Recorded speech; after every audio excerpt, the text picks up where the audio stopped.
Network 10 की खास कार्यक्रम रिपोर्टर्स लाइव में आपका स्वागत है, जिसमें हमारे साथ प्रदेशों की राजधानियों और शहरों से हमारे संवाददाता जुड़ेंगे और जानकारी देंगे कि क्या है उनके शहर की खास खबर। अलग अलग जगह से हमारे संवाददाता हमारे साथ जुड़ गए हैं। जम्मू से अजहर हमारे साथ जुड़ गए हैं, चंडीगढ़ से हमारे साथ ईशा ठाकुर जुड़ चुकी हैं, तो वहीं यूपी स्टेट हेड हमारे साथ राघवेंद्र जुड़ चुके हैं। सबसे पहले ईशा ठाकुर, आपका ही रुख करना चाहेंगे, क्या कुछ खास खबरें आज के दिन की रहने वाली हैं? देखिए, पंजाब के मुख्यमंत्री भगवंत मान की सेहत जिस तरीके से 5 सितंबर से ख़राब चल रही थी और मोहाली फोर्टिस हॉस्पिटल में वो एडमिट थे, लेकिन आज माना जा रहा है जिस तरीके से अस्पताल की तरफ से बीते कल भी बुलेटिन जारी किया गया था और उसमें बताया गया था कि मुख्यमंत्री का जो स्वास्थ्य है अब काफ़ी हद तक ठीक हो गया है और मुख्यमंत्री की तरफ से देखा गया था कि जो कामकाज हैं वो अस्पताल के भीतर से ही उन्होंने शुरू कर दिया था। और ऐसे में आज उम्मीद जताई जा रही है कि दोपहर 1 बजे के आसपास मुख्यमंत्री मान को हॉस्पिटल से डिस्चार्ज किया जा सकता है। और अभी क्योंकि बीते कल गुलाब चंद कटारिया जो कि पंजाब के राज्यपाल हैं, उन्होंने भी मुलाकात की थी और 9 तारीख को जिस तरीके से प्रधानमंत्री नरेंद्र मोदी ने बाढ़ प्रभावित इलाकों का दौरा किया था, लेकिन मुख्यमंत्री मान जिस तरीके से बीमार चल रहे थे वो उनकी मौजूदगी नहीं थी। तो ऐसे में जो पंजाब सरकार है उनकी तरफ से 2 मंत्रियों की तरफ से बात रखी गई थी प्रधानमंत्री के सामने, लेकिन अब देखना है कि आज दोपहर 1 बजे तक क्या मुख्यमंत्री मान को हॉस्पिटल से वो डिस्चार्ज हो जाते हैं या नहीं। देखिए, उनका स्वास्थ्य एक तरफ ख़राब चल रहा है तो दूसरी तरफ जो राजनीतिक गलियारों में इस तरीके की बातचीत भी है कि आप सुप्रीमो अरविंद केजरीवाल के साथ जो मुख्यमंत्री भगवंत मान के अभी मतभेद भी चल रहे हैं, जिसके चलते पूरी तरीके से जो कामकाज हैं वो मुख्यमंत्री की तरफ से किया नहीं जा रहा है। एक तरफ वो अस्वस्थ भी चल रहे हैं, दूसरी तरफ जो ये अटकलें हैं,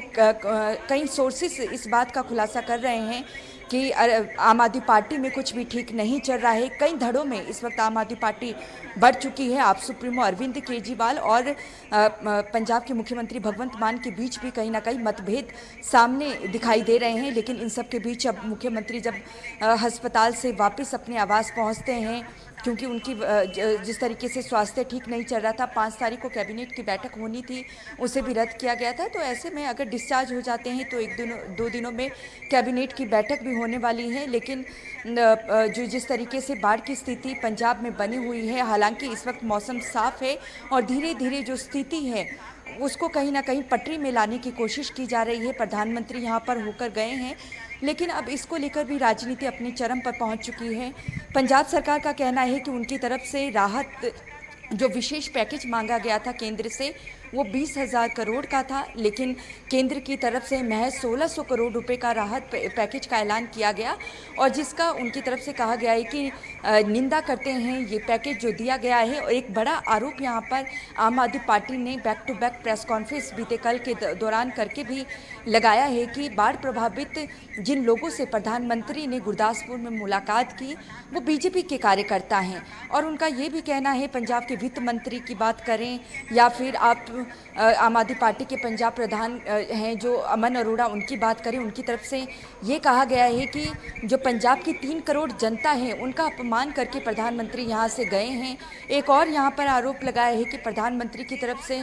जब पैकेज का ऐलान किया गया था तो हरदीप मुंडिया जो कि कैबिनेट मंत्री हैं पंजाब के, उनकी तरफ से प्रधानमंत्री को ये कहा गया कि 20,000 करोड़ की आप अदा कीजिए, लेकिन प्रधानमंत्री की तरफ से कहा गया कि आपको हिंदी समझ नहीं आती कि 1,600 करोड़ का राहत विशेष पैकेज दिया गया है। तो ऐसे में ये भी अब कहा गया है कि जो पंजाब की भाषा है, पंजाबी भाषा, उसका कहीं ना कहीं प्रधानमंत्री ने अपमान किया है। तो कहीं ना कहीं सवालों के कटघरे में यहाँ पर केंद्र सरकार को और ख़ासतौर से प्रधानमंत्री को खड़ा कर दिया है आम आदमी पार्टी ने। लेकिन दूसरी तरफ अगर हम बीजेपी की बात करें तो बीजेपी का कहना है कि जितना फंड इस वक्त ज़रूरत है उतना दिया गया है और ये एक टोकन मनी है। आने वाले समय में और भी पैकेज दिया जाएगा, क्योंकि एसडीआरएफ का पैसा 12,000 करोड़ का अभी भी पंजाब सरकार के पास है। तो देखिए, फंड को लेकर कहीं ना कहीं तनातनी यहाँ पर बनी हुई है, आरोप प्रत्यारोप का दौर यहाँ पर चल रहा है। लेकिन ये भी माना जा रहा है कि आने वाले समय में जो केंद्र सरकार है वो भी आंकड़ों के साथ सामने आ सकती है और बता आती है कि बाढ़ को लेकर क्या क्या रिलीफ और क्या क्या फंड केंद्र सरकार की तरफ से दिए गए हैं। क्योंकि देखिए 2027 में पंजाब में विधानसभा चुनाव होने हैं, लेकिन प्रधानमंत्री पर ये आरोप लगाया जा रहा है कि वो पंजाबियों से नफरत करते हैं। 3 कृषि कानून प्रधानमंत्री लेकर आए थे, तो उसका सबसे पहले विरोध पंजाब की धरती से हुआ था और यही वजह है कि पंजाबियों से नफरत प्रधानमंत्री करते हैं, ऐसा आरोप है आम आदमी पार्टी का। और यही वजह है कि कम फंड देकर गए हैं, इस तरीके के आरोप लगे हैं। लेकिन पंजाब की बात कर लें तो जाहिर सी बात है, पंजाब में आम आदमी पार्टी की सरकार है और आरोपों को लेकर अगर बात की जाए तो विपक्ष की ओर से तमाम आरोप लगाए भी जाते हैं और सरकार को घेरने की कोशिश भी जाती है। लेकिन देखना होगा कि इन स्थितियों के लिए आगे क्या कुछ कदम केंद्र सरकार की ओर से उठाए जाते हैं, क्योंकि पंजाब में तो हमने हालात खराब होते हुए देखे हैं बाढ़ की वजह से। राघवेंद्र हमारे साथ लगातार बने हुए हैं उत्तर प्रदेश से। राघवेंद्र, अगर हम उत्तर प्रदेश की बात करें तो आज उत्तर प्रदेश में क्या कुछ खास खबरें रहने वाली हैं? बिल्कुल माधुरी, अगर उत्तर प्रदेश की खास खबरों की बात करें तो मॉरिशस के प्रधानमंत्री का वाराणसी दौरा है। आज दूसरा दिन अहम दौरा, पहले उनका 2 दिन का प्रस्तावित दौरा था, लेकिन अब उनका 3 दिवसीय दौरा हो गया है। पीएम मोदी का आगमन होना है। पीएम मोदी का ये 52वां दौरा होगा वाराणसी का, जहाँ पे द्विपक्षीय देशों के लिए अब अहम बैठक होगी, जहाँ पे महत्वपूर्ण निर्णय लिए जाएंगे। वहीं पीएम मोदी के दौरे को लेकर के जिस तरह से कांग्रेस प्रदेश अध्यक्ष अजय राय ने पहले ही ऐलान किया था कि वोट चोरी के मुद्दे पे हम घेरेंगे, विरोध करेंगे, तो उनको नज़रबंद कर दिया गया है। पुलिस द्वारा घर में हाउस अरेस्ट कर दिया गया है। इतना ही नहीं, समाजवादी पार्टी के भी कुछ नेताओं को नज़रबंद कर दिया गया है, क्योंकि ऐसी जानकारी मिल रही थी कि ये लोग पीएम मोदी के दौरे पे विरोध करेंगे और काली पट्टी दिखाएंगे। इसके साथ साथ हम बात कर लें दिनेश प्रताप सिंह, जो मिनिस्टर हैं, राहुल गांधी के दौरे के समय जिस तरह से उन्होंने अपना विरोध प्रदर्शन किया था, प्रदेश अध्यक्ष को भी उन्होंने चिट्ठी लिखी और पुलिस अधिकारियों पर प्रताड़ना का आरोप लगाया, लाठीचार्ज का आरोप लगाया। और इतना ही नहीं, उन्होंने एक बयान जारी करके पूर्व प्रधानमंत्री इंदिरा गांधी पे भी आरोप लगाया कि सबसे बड़ी वोट चोर वो थी जिनको कोर्ट के माध्यम से अपनी सदस्यता गंवानी पड़ी थी। उनको अपना जो वोट चोरी का आरोप था वो कोर्ट से सिद्ध हुआ था। और इतना ही नहीं, उन्होंने राहुल गांधी और प्रियंका गांधी पे भी तमाम आरोप लगाए। तो एक तरह से कहा जा सकता है कि वोट चोरी का जो मुद्दा, या ये कहा जाए कि एसआईआर का जो मुद्दा है, विपक्ष बार बार उसे वोट चोरी की बात करता है। इसको लेकर के पक्ष और विपक्ष दोनों तरफ से आरोप प्रत्यारोप का दौर अभी भी लगातार चल रहा है। वहीं हम पीएम मोदी के दौरे की बात कर लें तो पीएम मोदी जब से 2014 से वाराणसी से सांसद बने, जो भी बड़े राष्ट्राध्यक्ष होते हैं, अगर उनका भारत दौरा होता है तो वो उनको वाराणसी जरूर लाना चाहते हैं। हम जापान के पूर्व प्रधानमंत्री शिंजो आबे की बात कर लें, या फिर फ्रांस के राष्ट्रपति इमैनुअल मैक्रों की बात कर लें, ये जो भी राष्ट्राध्यक्ष आए उनको भी वाराणसी लाने का काम पीएम मोदी द्वारा किया गया। इतना ही नहीं, काशी तमिल समागम के माध्यम से भी कहीं न कहीं से काशी को साउथ से जोड़ने का और वाराणसी को, जो पूर्व का नाम काशी है, उनको विदेशों से जोड़ने का जो सांस्कृतिक विरासत है, जो एक पहचान रही है काशी की, उसको दिलाने का काम पीएम मोदी द्वारा किया गया। वहीं हम नेपाल में जिस तरह की बातें सामने आई थीं, जिस तरह से वहाँ पे आंदोलन हुआ, उसको लेकर जो 7 जनपद हैं नेपाल बॉर्डर के समीपवर्ती, महाराजगंज की बात कर लें, बलरामपुर की कर लें, श्रावस्ती कर लें, लखीमपुर खीरी की कर लें, या फिर बहराइच की कर लें, या फिर पीलीभीत की कर लें, डीजीपी ने अपना बयान जारी किया कि एसएसबी उस पर पूरी नज़र बनाए हुए है। और इतना ही नहीं, उत्तर प्रदेश पुलिस और एसटीएफ भी उस पर अपनी नज़र बनाए हुए, क्योंकि जिस तरह से वहाँ पे कुछ जेलों से बंदी जो भागे और बॉर्डर पे आए भारत के, उनको पकड़ करके नेपाल के हवाले कर दिया गया था। लेकिन पूरी तरह से उत्तर प्रदेश की पुलिस मुस्तैद है, क्योंकि जिस तरह का रेड अलर्ट जारी किया गया कि इन बॉर्डर वाले जिलों में नेपाल के कुछ शरारती तत्व उत्तर प्रदेश में प्रवेश कर सकते हैं, इसको लेकर उत्तर प्रदेश की पुलिस पूरी तरह से मुस्तैद है। वहीं राजनीतिक गलियारे की बात, बिल्कुल राघवेंद्र, जाहिर सी बात है कि अगर हम नेपाल की बात करें तो इस समय नेपाल में जिस तरीके से हालात बने हुए हैं, ऐसे में सीमा पर बहुत ज्यादा ध्यान रखने की जरूरत है। राघवेंद्र, हम राजनीति की भी बात करेंगे, लेकिन उससे पहले असर का रुख करना चाहेंगे। असर, अगर जम्मू कश्मीर की बात करें तो इस समय जम्मू कश्मीर में क्या कुछ हालात हैं, क्योंकि पिछले कुछ समय में मानसून को लेकर हमने तस्वीरें देखी थी और अब क्योंकि मौसम साफ नजर आ रहा है, तो क्या कुछ वहां पर हालात बने हुए हैं? और इसी के साथ ये भी बताइएगा आज के दिन को लेकर क्या कुछ खास खबरें हैं? देखिए, अगर हम सबसे पहले मौसम के हवाले से बात करें, लगातार मानसून की वजह से, जिसके वजह से आम जनजीवन जो है पूरी तरीके से प्रभावित हुआ है, कई जानें भी चली गई थी। और उसके बाद में जो नेशनल हाईवे की अगर हम बात करें, नेशनल हाईवे 44 यानी श्रीनगर जम्मू राजमार्ग की बात करें, तो वो 2 हफ्तों से लगातार यातायात के लिए बंद किया गया था, क्योंकि काफी सारे जगह पे जो है लैंडस्लाइडिंग और मडस्लाइड की वजह से ये नेशनल हाईवे जो है 2 हफ्तों से लगातार बंद हो चुका था। लेकिन कल शाम जो है एक राहत की सांस देखने को मिली कि अथॉरिटीज की जानिब से लाइट मोटर व्हीकल यानी छोटी गाड़ियों को जो है आगे जाने की इजाजत दी गई, और वो भी वन साइडेड, यानी आज जो गाड़ियां हैं वो जम्मू से श्रीनगर आने की उनको इजाजत दी गई है, और उनके लिए भी कट ऑफ रखा गया है, यानी सुबह 6 बजे से लेके शाम के 4 बजे तक ये गाड़ियां जो है इस हाईवे पे चल सकती है, और इनके लिए बाज़ाब्ता कट ऑफ टाइम रखा गया है। और इसके बाद में अगर हम मगर रोड की बात करें, हालांकि वो यातायात के लिए बंद खुला हुआ है, और इसी तरीके से सिमथन कश्तवाड़ रोड भी वो भी यातायात के लिए खुला हुआ है। तो कहीं ना कहीं एक राहत की सांस यहाँ पे देखने को मिली पिछले 2 हफ्तों के बाद में, जो नेशनल हाईवे 44 लगातार यातायात के लिए बंद था, आज उनको जो है लाइट मोटर व्हीकल के लिए खोल दिया गया है। दूसरी ओर अहम खबर की अगर हम बात करें कि इस मौसम की मार की वजह से, या हम यूं कहेंगे कि नेशनल हाईवे की बाधा की वजह से जो फूड इंडस्ट्री को काफी नुकसान हो चुका है, जो कि काफी सारे फूड यूनिट्स के जो एसोसिएशन के जो मेंबरान हैं उनका कहना है कि तकरीबन जो गाड़ियां फंसी हुई थी नेशनल हाईवे के बीच में, जो जितनी भी जो सेब से लदी ट्रकें हैं, तकरीबन 700 करोड़ रुपए का जो नुकसान है वो हॉर्टिकल्चर सेक्टर को उठाना पड़ रहा है। हालांकि इसमें अभी तक सरकारी तौर पे पुष्टि नहीं हो पा रही है कि कितना हुआ है, लेकिन जो इन्होंने अभी जितने भी मुख्तलिफ फूड इंडस्ट्रीज के जितने भी जो मेंबर्स हैं, उनका ये फिलहाल आरोप है कि तकरीबन 7,000 करोड़ का जो घाटा है हॉर्टिकल्चर सेक्टर को उठाना पड़ा है। लेकिन उसके बाद में एक और राहत की सांस यहाँ पे देखने को मिली कि आज जो है स्पेशल जो ट्रेन की कोच हैं, पार्सल ट्रेन कोच हैं, वो चलाई जाएगी, जो कि बडगाम से सीधा दिल्ली और बडगाम से जम्मू की तरफ रवाना होगी, और जिसमें 2 स्पेशल जो कोच हैं उसमें सिर्फ और सिर्फ एप्पल भरा जाएगा, ताकि जो फूड इंडस्ट्री से जितने भी लोग हैं उनको यहाँ पे राहत की सांस देखने को मिले। क्योंकि अभी जो जम्मू कश्मीर में या पर्टिकुलरली घाटी में अभी हार्वेस्टिंग का सीजन है, फूड उतारने का सीजन है, और उसको लेके ये निर्णय लिया गया है। दूसरी अगर हम अहम खबर की अगर हम बात करें, सियासी गलियारों की बात करें, जिस तरीके से लगातार जोड़ा के विधायक जो आम आदमी पार्टी के जो वहां पे विधायक है महराज मलिक को लेके वहां पे काफी जो है प्रोटेस्ट देखने को मिला, क्योंकि विधायक और जो डिप्टी कमिश्नर थे वहां के, उनके बीच में आपस में जो है गुत्थम गुत्ती हुई थी, और उसके बाद में जो है पीएसए के तहत उनको बुक कर दिया गया। हालांकि आज तीसरा रोज है, कल भी हमने देखा कि लगातार उस एरिया में जो है प्रोटेस्ट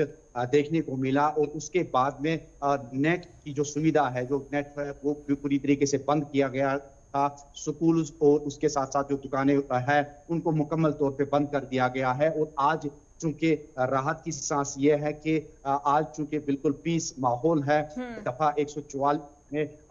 उसको नाफिज कर दिया गया है। 2 से 3 लोग एक साथ जो है जमा नहीं हो सकते हैं, और उसके साथ साथ फिलहाल 14 सितंबर तक जो है तमाम तक स्कूलों की जो है छुट्टी घोषणा की गई है, और इसके साथ साथ जो एसेंशियल कमोडिटीज है, जिसमें मेडिकल शॉप्स है, उनको खोलने की इजाजत दी गई है। दूसरी जानिब संजय सिंह है, जो आम आदमी पार्टी के जो सीनियर लीडर है, वो कल जम्मू पहुंचे और उन्होंने भी प्रेस वार्ता की, और एक तरीके से प्रोटेस्ट भी दर्ज किया कि महराज मलिक के हक के, कि अगर आपस में इनकी खींचातानी थी डिप्टी कमिश्नर और विधायक के बीच में, लेकिन पीएसए इसका कोई जवाब नहीं है, नेशनल कॉन्फ्रेंस भी इसमें पीछे नहीं है, वो भी इसमें बयानबाजी जो है सामने कर रही है। दूसरी जानिब से जो national Congress, Indian national Congress के जो प्रवक्ता है तारिक हमीद करा, वो भी इसके विरोध में यानी डिप्टी कमिश्नर के विरोध में खड़े देखते नजर आए। और कहीं ना कहीं आज जो आम आदमी के जो सीनियर लीडर है जो श्रीनगर पहुंचेंगे, और यहाँ पे भी वो एक वर्कर्स मीटिंग करेंगे, और उसके बाद में प्रेस से भी जो है बिल्कुल अजहर, बयानबाजी तो जमकर हो ही रही है। उपेंद्र भी हमारे साथ जुड़ चुके हैं उत्तराखंड से। उपेंद्र, अगर हम उत्तराखंड की बात करें तो आज क्या कुछ खास खबरें रहने वाली हैं उत्तराखंड की, क्योंकि प्रधानमंत्री मोदी भी उत्तराखंड पहुंचे और वहां पर हवाई सर्वेक्षण करते हुए नजर आएंगे, ऐसे में क्या कुछ खास खबरें हैं?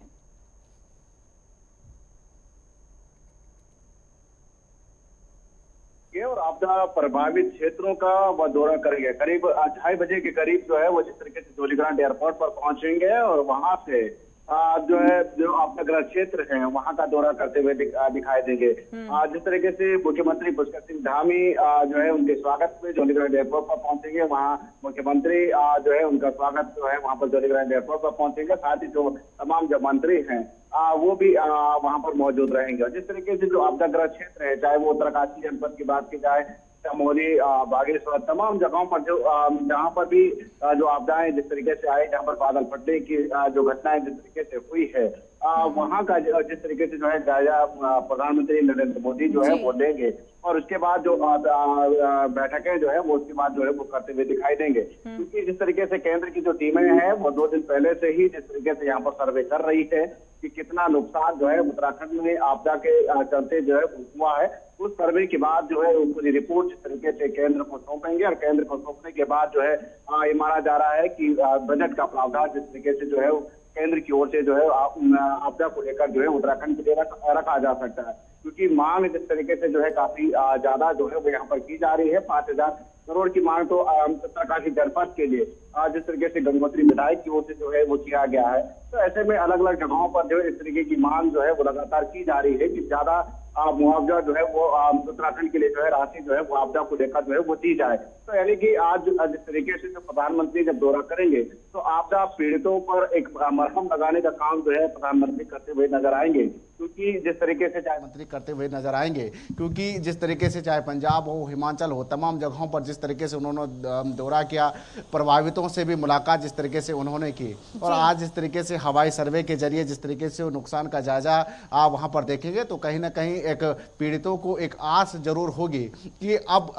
जो है उनको जरूर जो है वो मुआवजा राशि या आपदा राहत जो है वो जरूर उनको जो है वो दी जाएगी। हालांकि लगातार मुख्यमंत्री पुष्कर सिंह धामी भी लगातार जो मांग की जा रही है कि केंद्र सरकार की ओर से हर संभव मदद का भरोसा जो है वो दिया गया है, तो ऐसे में हर संभव जो है मदद केंद्र से जो है वो मिलेगी। तो यानी कि आज सभी की उम्मीद है कि किस तरीके से प्रधानमंत्री जो है वो आज